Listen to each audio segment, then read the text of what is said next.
September 22nd. I feel better, a hell of a lot better.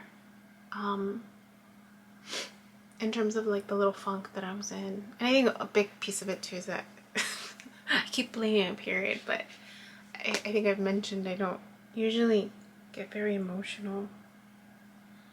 And that dream just really triggered a lot. And so today was the first training day for me, like in classroom training for Project Survive and Expect Respect. And it felt good. It felt good to be like around other people. I mean, I'm with people all the time, but it's just different. Getting to know, it's there's still this feeling of like apart, but not really. But I guess that's, you know, when you meet a new group, right? Just trying to feel it out, and a lot of them have known each other before, and I missed last week, so, you know, but it, you know, it was, I think what I appreciated was just the reminder of why I'm doing it. I think that as I'm how rusty I am to be in front of a classroom because it's been a while. Yeah, so I'm a little rusty, but I'm so grateful, and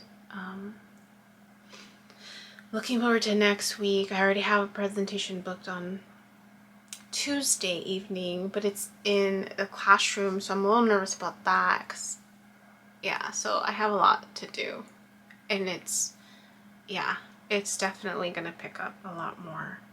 So it wasn't as triggering. It still was even before I left, like, and I was going over. So all morning I spent just listening to the first day over and over and over and again, and making notes. And there were parts that were still kind of triggering for me personally. Yeah.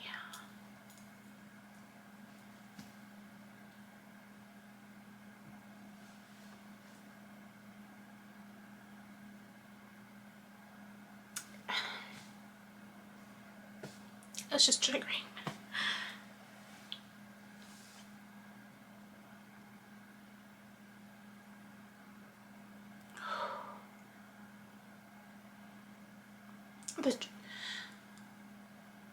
The triggering was more of like, I mean, I wasn't triggered in there because I was really distracted with everything and engaged. But it was more of just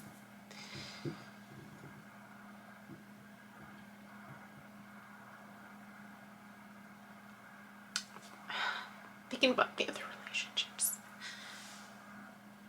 relationships I've been in, and how I navigated those, you know, and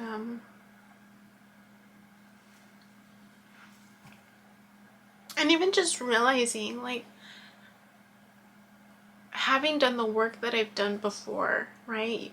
And I think there's that misconception of like, well, you're a therapist, you should know about relationships. Like, most of my career has been working with children and with teens, but it was hardly ever about like a relationship with their peer. That's not the reason why they would come to see us. It was about their relationship with their parents, right? And how they were doing in school, and maybe trauma when they were younger. But that's what I was trying to reflect on. I'm like, there's this assumption that just because you're a therapist, you know. And I'm like, well, there's a reason why I didn't do couples therapy, like, right? And I didn't do it individual adult therapy. Like, everything has been with kids. And you know, elementary school, and it was always a different program, and parenting, that was more my focus, and just how to encourage you to just get through school, right, and express yourself. It was more about this personal expression and how to cope with the limited, resources. Like, you, as a kid, you're oppressed to a certain degree because you have to do what you're told, right? And so this is a completely different, it's the other side. That's all it is, right? It's the other side.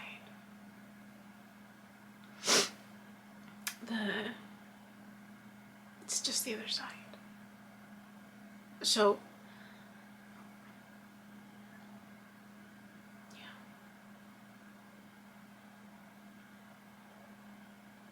I'm grateful.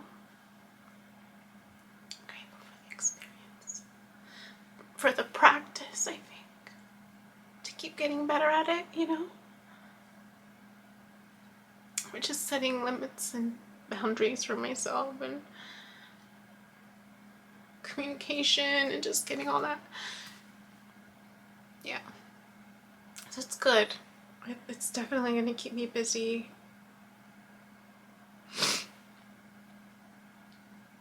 God damn it, I think it was planning right. But I just want to report that was good. That was a good thing. I think the only thing I'm now having to just do is parking. Because it's definitely gonna throw my parking routine a little off, but it's alright because it's worth it for sure. Totally worth it. Yeah. Alright, I need to eat something and cook. I've been craving albondiga soup, and I asked my mom for the recipe, so I need to get going on that so I can eat something. Hey you, my name is Yubi and I use she, they pronouns, and you've just finished watching a clip from my video diary entries where I'm documenting my healing journey as I learn how to navigate my spiritual awakening. I have learned that this experience and process is unique to each and every one of us in whatever way we are embracing living our truth.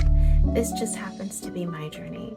And despite me having a graduate degree and a license in clinical social work, this by no means is intended to replace any type of formal mental health advice. This is just me on a personal level, shedding light on the truth that I am learning and discovering for myself as these experiences unfold, and really inviting you along for the ride.